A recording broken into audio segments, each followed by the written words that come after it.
एक कथा भक्तमाल जी में आती है।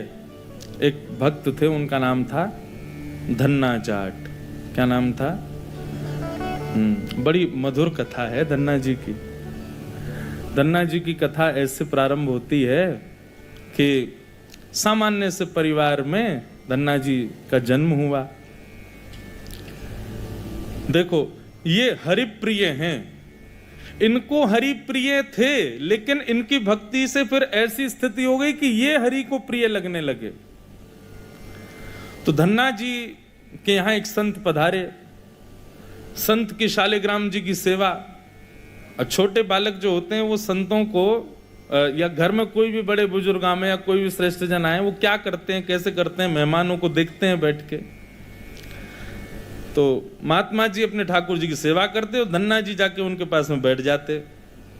पहले जल से स्नान, फिर दूध से स्नान, फिर घी से, फिर दही से, फिर शहद से, पंचामृत स्नान करा के बढ़िया इत्र लगा के ठाकुर जी को उर्द पुंड तिलक लगा करके माला तुलसी पधरा के विराजमान कर दिया।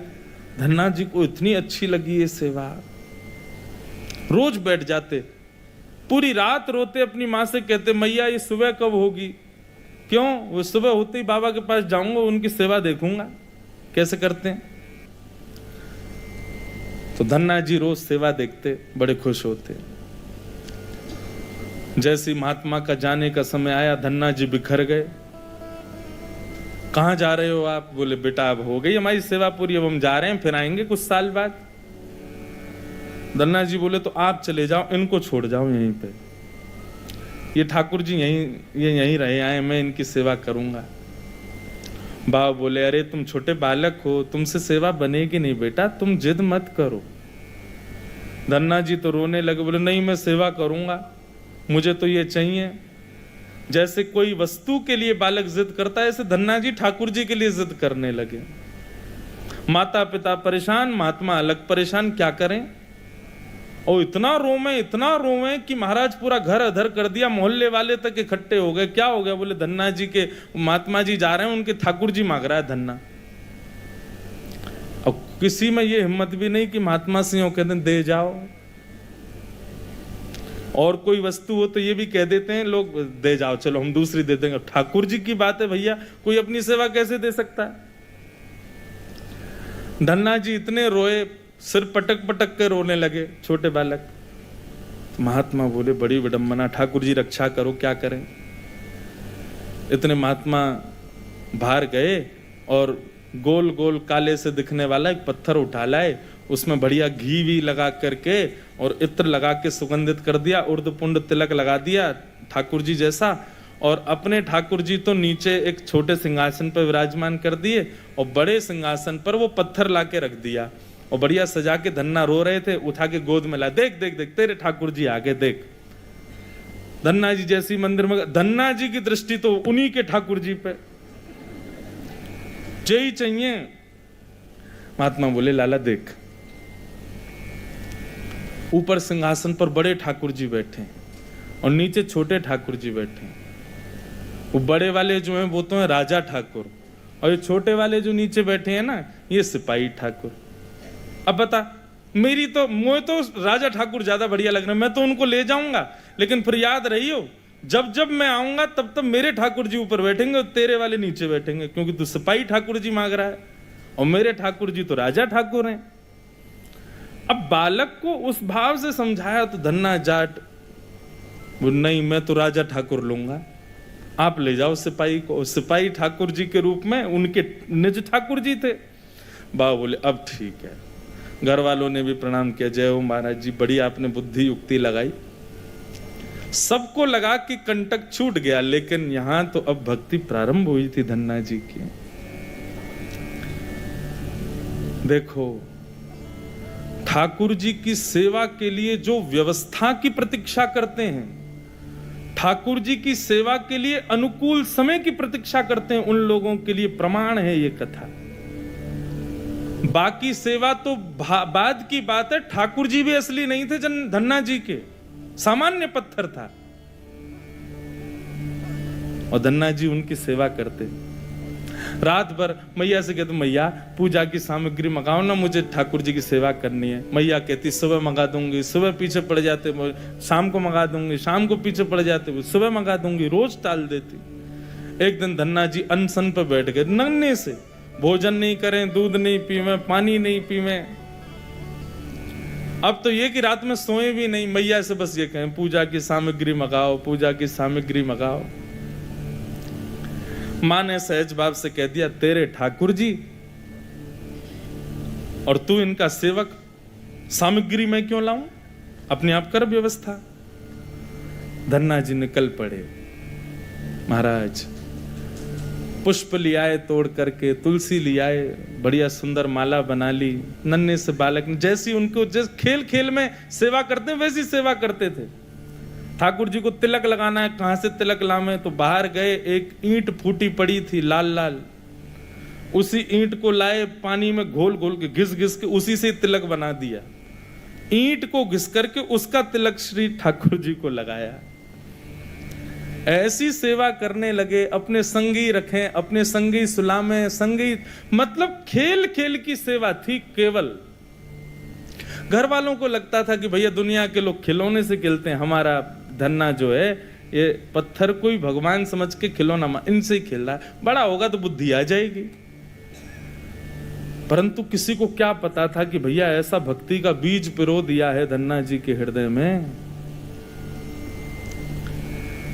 धन्ना जी भोग लगाते और भोग लगाने के बाद में पर्दा लगा करके वहीं बैठ जाते और बैठ करके प्रतीक्षा करते कि ठाकुर जी पा रहे होंगे। फिर धीरे से पर्दा हटा के देखते, अच्छा अभी पाई नहीं, ठीक है, फिर बैठ जाते, फिर प्रतीक्षा करते कब पाएंगे। खूब देर हो गई, नहीं पाई तो ठाकुर जी से बोले आप रोज भोजन अधूरा छोड़ देते हो। मैं भोजन अधूरा छोड़ देता हूं, मेरी मैया मुझे बहुत मारती है, लेकिन महात्मा जी मुझे ये बता के नहीं गए कि वो मैं आपके संग कर सकता हूं कि नहीं। मेरी मैया तो मुझे बहुत मारती है, लेकिन पता नहीं मैं कर सकता हूं कि नहीं। धन्ना जी के उस प्रिय भाव, भक्ति भाव पर ठाकुर जी रीझने लगे। एक दिन तो धन्ना जी हट करके बैठ गए, यदि आपने नहीं पाया तो मैं भी नहीं पाऊंगा। धन्ना जी ने थोड़ी देर देखा, थाली यथावत रखी है, नहीं पा रहे, तो ठाकुर जी की तरफ कमर करके लेट गए। तो ठीक है, तो आज मैं भी भूखा सोऊंगा। इतने में ही जैसे उंगली को कोई जोर से चाटे तो चट चट आवाज आती है ना, ऐसी चाटने की जोर जोर से आवाज आने लगी। धन्ना जी बोले ये चप चप खा कौन रहा है, और ये ऐसे चटकारे ले ले करके कौन उंगली चाट रहा है। जैसे ही पर्दा हटा करके देखा तो नील माधव भगवान बैठ करके धन्ना जाट की उस थाली में से प्रसाद पा रहे थे। दर्शन किए जब श्याम सुंदर के, मोहित हो गए। ऐसा नील वरण ठाकुर जी का कटाक्ष नेत्र, बढ़िया सुंदर घुंघराले केशों की गूंद बना करके उसमें मोर पंख लगा रखा है। जैसे धन्ना जाट छोटे वैसे ठाकुर जी भी छोटे से नन्हे से गोपाल जी आ गए। और जैसे मानो पूरे हाथ में सान लेते हैं ना सब्जी छोटे बालक, ऐसे ठाकुर जी ने माखन मिश्री और सारी सब्जी सान रखी है और खूब प्रेम से चाट चाट करके पा रहे हैं।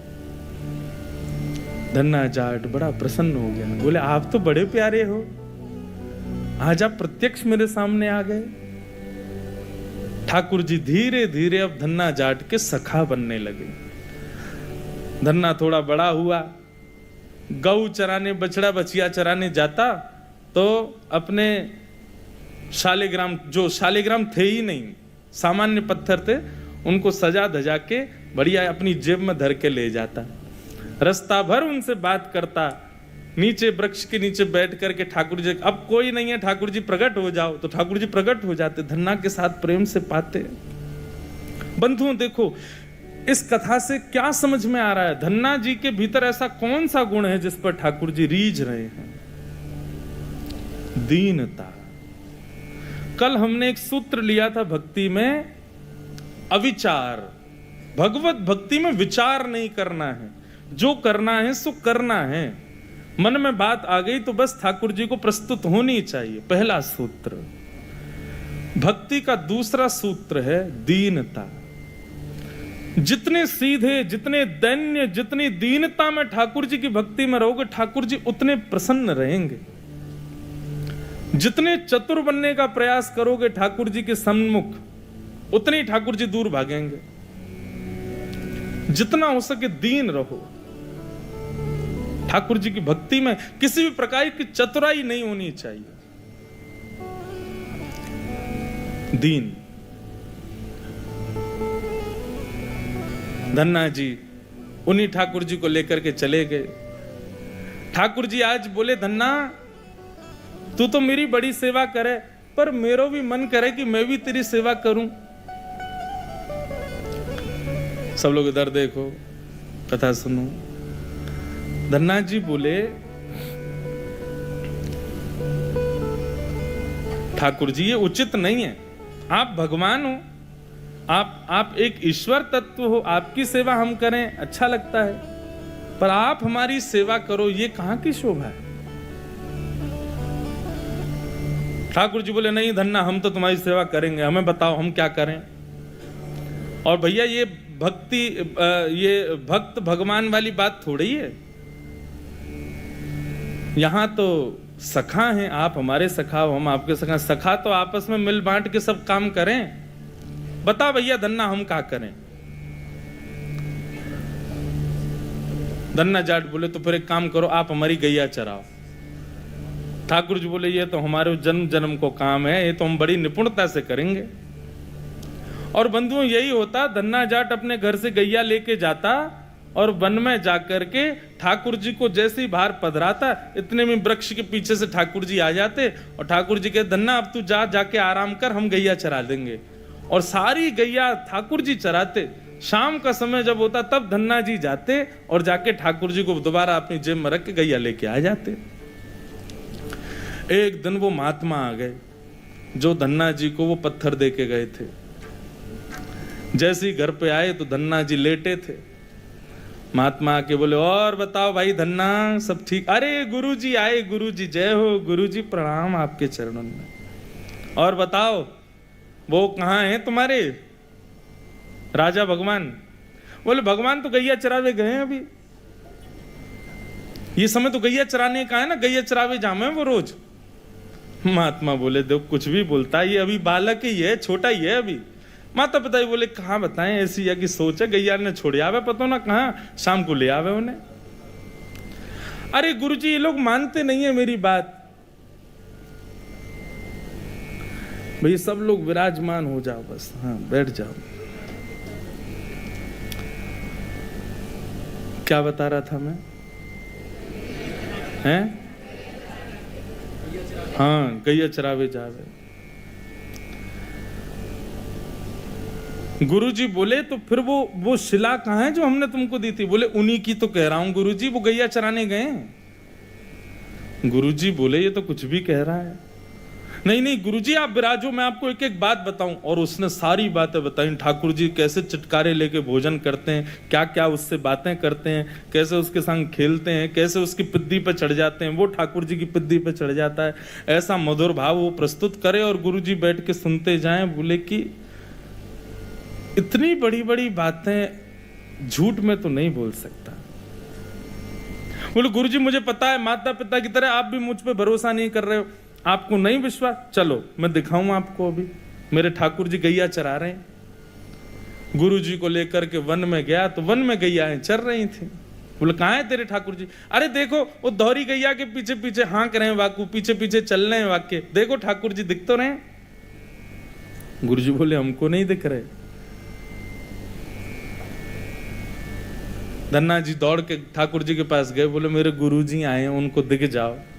भगवान बोले, उनको नहीं दिखेंगे हम बस तुमको ही दिखेंगे, तुम्हारे सखा हैं, तुमको दिखेंगे, सबको थोड़ी दिखेंगे। अरे भैया ऐसा मत करो। क्यों? बोले, आपको और मोको एक दूसरे से मिलवावे वाले तो गुरुजी हैं। गुरुजी यदि मुझको नहीं देके जाते आपको, तो आप मुझे कैसे मिलते? मेरे गुरुदेव हैं, इन्होंने ही तो मुझको दिया था आपको। ठाकुर जी रीझ गए, पुनः पुनः धन्ना को हृदय से लगाए। इसकी भक्ति, ऐसा भाव। इतने में ही नील माधव नीलमणि ठाकुर जी प्रकट हो गए। और जैसे ही प्रकट हुए, दूर खड़े गुरुदेव के एक एक रोम बिलखने लगा, रोने लगे और धन्ना के चरणों में प्रणाम किया। बोले हम सच्चे शालिग्राम से प्रकट नहीं कर पाए, तूने सामान्य पत्थर से प्रकट कर दिया ठाकुर जी को। हम अष्टयाम सेवा से प्रकट नहीं कर पाए और तूने सामान्य पत्थर घिस घिस के तिलक लगा के प्रकट कर दिया ठाकुर जी को। हम 56 भोग पधरा करके ठाकुर जी को प्रकट नहीं कर पाए, तू बेसर की रोटी खवा के ठाकुर जी को चटकारे दिलवाता है। हम यहां ठाकुर जी से प्रार्थना करते हैं, कभी त्रिभंग लली से सीधे लली भी बन जाओ, नेक पूरे दिन यूं ही खड़े रहो, दर्द है जाते हो, हाथ में नेक हाथ सीधे कर लो। तू ठाकुर जी से गैया चरवा रहा है अपनी। धन्य है धन्ना तेरी भक्ति को। बंधुओं, ठाकुर जी को ऐसे प्रिय भाव अच्छे लगते हैं। आप नियम कितने करते हो, आप साधना कितनी करते हो, आप जप कितने करते हो, आप व्रत कितने करते हो, ये विशेष बात नहीं है, पर 10 मिनट भी ठाकुर जी के सन्मुख बैठते हो, किस भाव से बैठते हो, वो भाव प्रिय है। ठाकुर जी भाव का सेवन करते हैं। इतनी कथाएं सुनने के बाद भी, वृंदावन जाने के बाद भी, ऐसे संकीर्तन करने के बाद भी, तिलक लगाने के बाद भी यदि भाव प्रकट नहीं हुए तो कैसी भक्ति हमारी। समय व्यर्थ मत करो फिर भक्ति के पथ पे आके।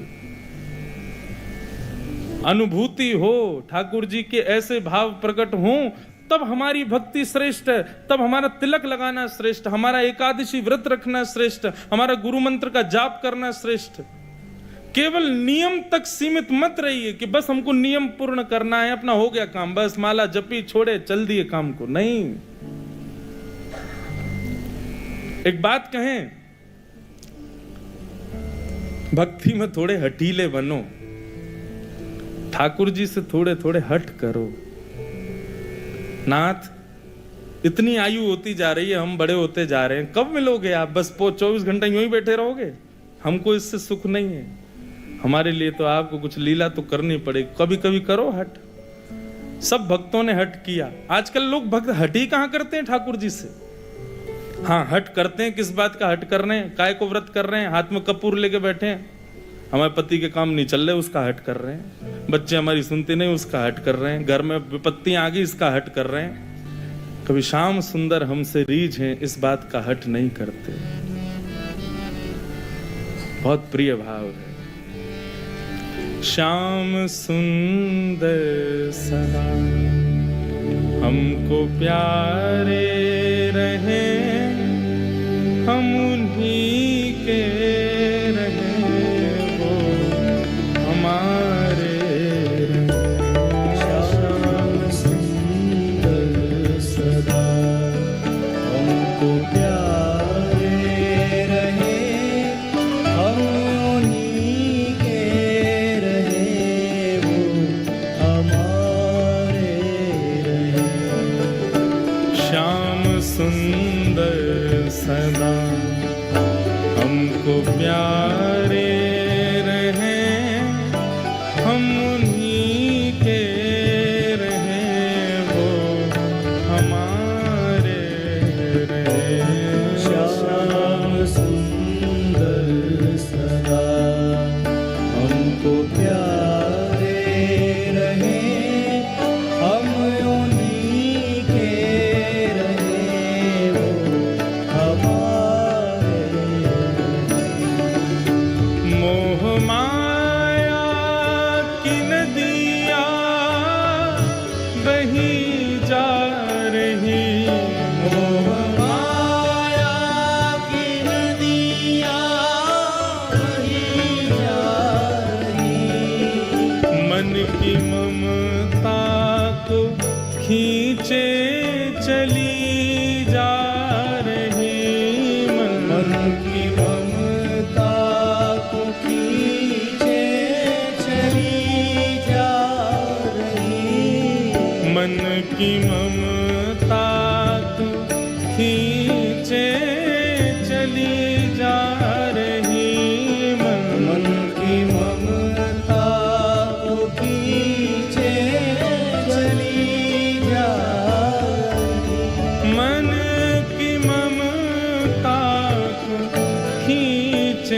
चली जा रही, हर की ममता को खींचे चली जा रही। हम भंवर में रहें या किनारे रहें, हम उन्हीं के रहें, वो हमारे रहें। श्याम सुंदर सदा हमको प्यारे रहे, हम उन्हीं के रहे, वो हमारे रहे।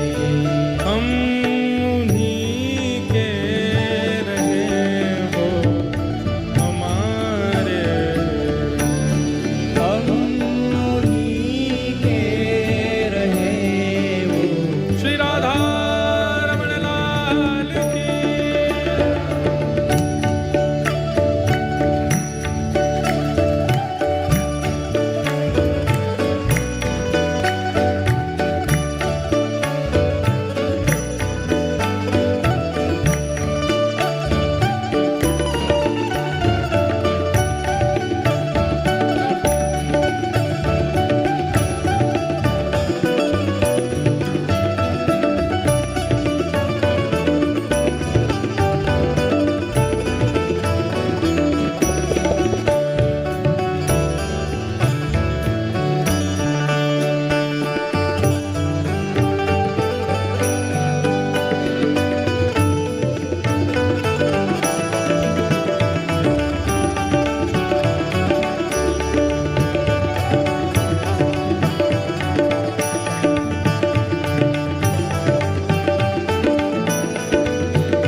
एक नियम बना लीजिए अपना। कोई और नियम आप करो ना करो आपके ऊपर है, पर हमारे हिसार आने की एक दक्षिणा हमको दे दीजिए। हमारी एक बात मान लीजिए, आज के बाद श्री राधा रमण जी से गैर संबंधी कोई भी वस्तु हो उसको स्वीकार मत करो। चाहे वो संबंध हो, चाहे वो भोजन हो, चाहे वो देखने की वस्तु हो, चाहे वो पान की वस्तु हो, चाहे वो ग्रहण पहनने की वस्तु हो, सब उस में बस ये भाव रख लीजिए, बस ठाकुर जी से संबंधी है तो हमारी है, नहीं तो हमारी नहीं। तजोरे मन हरि विमुखन को संग, जाके संग कुमति उपजत है, पड़त भजन में भंग। तजोरे मन हरि विमुखन को संग। वस्त्र ऐसे पहनो कि सब कहें कि हाँ भक्त है ठाकुर जी का। प्रसाद वही पाओ जो ठाकुर जी को निवेदित हो, देखो वही जो ठाकुर जी से संबंधी हो, सुनो वही जो ठाकुर जी के संबंध को प्रकट करता हो। हर वस्तु भगवत संबंधी स्वीकार करेंगे, ये नियम बना लीजिए। फिर भले ही आप व्रत ना भी कर पाओ चलेगा, फिर भले ही आप बाकी नियम ना भी कर पाओ चलेगा, परंतु इस नियम को स्वीकार करो। जिस डगर से मुरलिया की धुन आएगी, जिस डगर से मुरलिया की धुन आएगी, उस डगर पे उमरिया ये कट जाएगी। उस डगर पे उमरिया कट जाएगी। इस भाव का मतलब यही है, जिस पथ पर, जिस रास्ते में, जिस डगर में, जिस जीवन में कृष्ण संबंधी सब कुछ है, वहीं हम अपना जीवन व्यतीत करेंगे। बस जहां कृष्ण संबंधी चर्चा नहीं, कृष्ण संबंधी वस्तु नहीं, वहां नहीं रहना हमें। दर्शन को नैना तपे, वचन सुनन को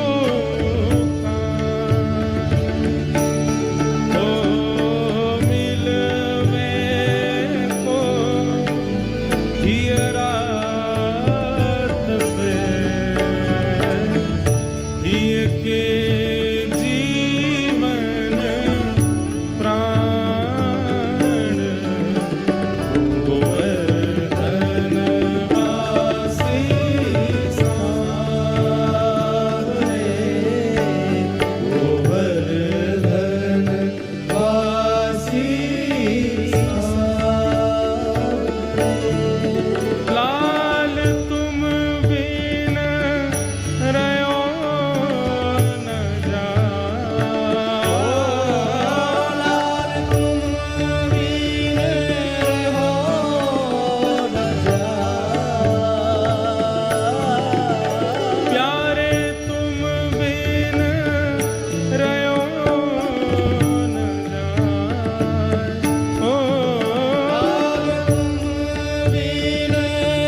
उस डगर से मुरलिया की धुन आएगी, जिस डगर से मुरलिया की धुन आएगी, उस डगर पे उमरिया कट जाएगी, उस डगर पे उमरिया कट जाएगी, उस डगर पे उमरिया कट जाएगी, उस डगर पे उमरिया कट जाएगी।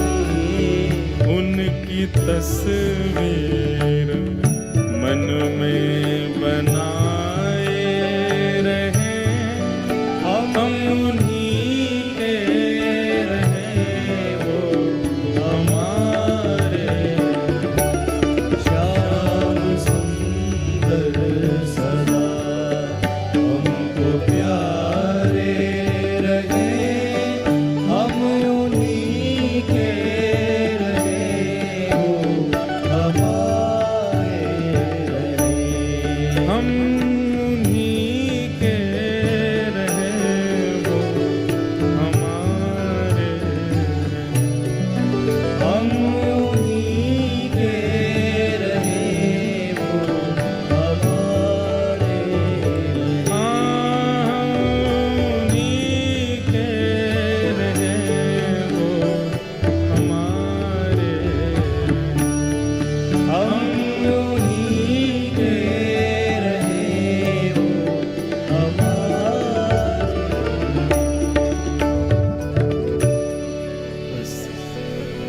हमें उनका प्रिय बनना है। वो तो सबके प्रिय हैं ही। वो तो राक्षस भी जब उनको देखते हैं तो उनको भी प्रिय लगने लगते हैं, पर हम उनके प्रिय बने।